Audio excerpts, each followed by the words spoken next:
காய்ங்க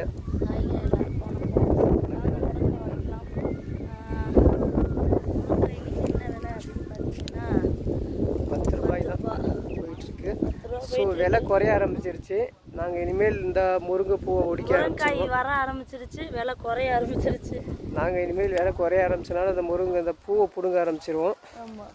பூ பிடுங்கி ஆல்ரெடி நம்ம கொடுத்துட்டு இருக்கிறோம். இப்போ விலை அதிகமாக இருந்ததுனால பிடுங்கலாம். இப்போ ரீசெண்டாக இப்போ விலை குறைஞ்சிருச்சு.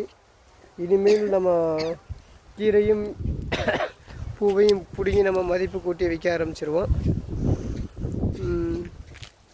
வேலை அப்புறம் என்ன இலையும் வேணுங்கிறவங்க வாங்கிக்கோங்க.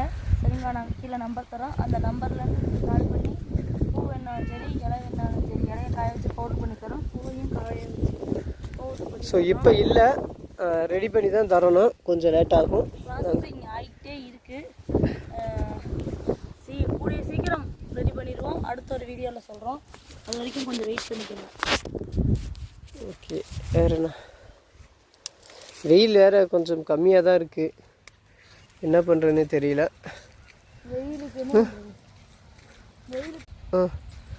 ஜூஸ் குடிக்கலாம்னா சளி பிடிச்சிருக்கு. அதனால் ஜூஸ் குடிக்கலாமா வேணாமா?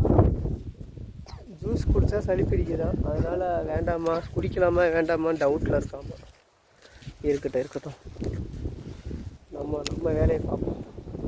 நம்ம வேலையை தான் பார்க்குறோம். சளி தான் விட மாட்டேங்குது. என்னன்னு தெரியல. நாள்பட்ட சளி மாதிரி 2 மாதம் ஆச்சு சளி பிடிச்சி. எனக்கு விடவே மாட்டேங்குது.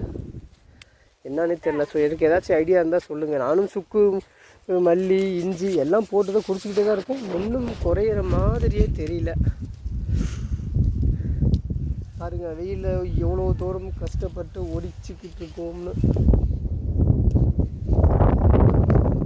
விலை பார்த்தீங்கன்னா விலை 20 ரூபா இருந்துச்சுன்னா ஒன்றும் கரெக்டாக இருக்கும். 10 ரூபாங்கும்போது கொஞ்சம் கஷ்டமாக இருக்கும் மனசு. இருந்தாலும் என்ன பண்ணுறது, பிடுங்கி தானே ஆக வேண்டும். இது என்ன முருங்கைன்னு உங்களுக்கு தெரியும் என்னன்னு தெரியல. இது கரும்பு முருங்கை.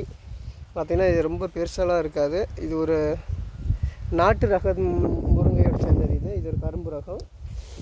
இது நல்லா டேஸ்ட்டாகவும் இருக்கும்.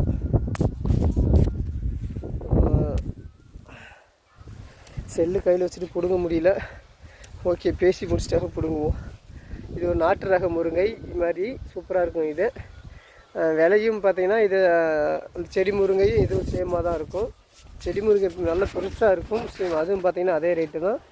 இந்த முருங்கை சின்னதாக இருக்கும். இதுவும் பார்த்தா அதே ரேட்டு தான். குட்டையாக தான் இருக்குது. பார்த்தீங்கனாலே தெரிஞ்சிருக்கும் உங்களுக்கு. அந்த கரும்பு சேஃபில் இருக்குது லைட்டாக திரும்பின மாதிரி. அதனால் கரும்பு முருங்கைன்னு பேர்